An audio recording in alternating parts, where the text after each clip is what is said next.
Hello everyone. Welcome to today's Java lesson. In this video, we're going to explore one of the most essential concepts in programming, the if, else if, and else statements in Java. So what is if/else used for? When should we use it? And how does it work in a real program? We'll answer all of those questions with clear examples that are easy to understand, even if you're just starting out. Let's take a look at the basic structure of an if/else statement in Java. Here's how it works. We start with the keyword if, followed by a pair of parentheses. Inside the parentheses, we place a condition. This is an expression that evaluates to either true or false.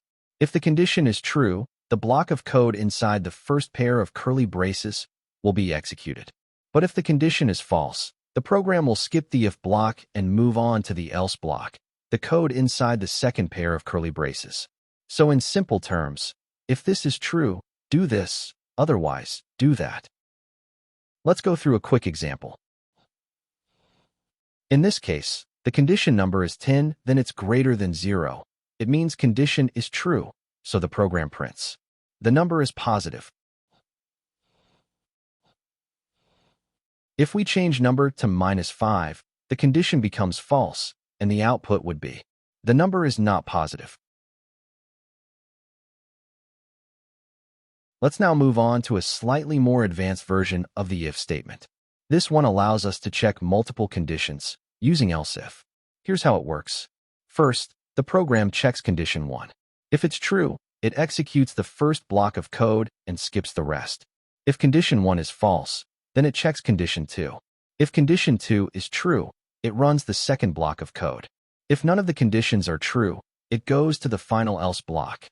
This structure is very useful when you have more than 2 possible outcomes and you want to test them in order. Let's look at an example. The program checks if the score is 9 or more. In our case, it's 8, so this is false. Then it checks if the score is 7 or more. That's true, so it prints good. The remaining conditions are ignored because one condition was already true. This structure is evaluated from top to bottom, and only the first matching condition is executed. These conditional statements are the foundation of decision-making in programming, helping your code respond differently based on different inputs or situations. Hope this was helpful.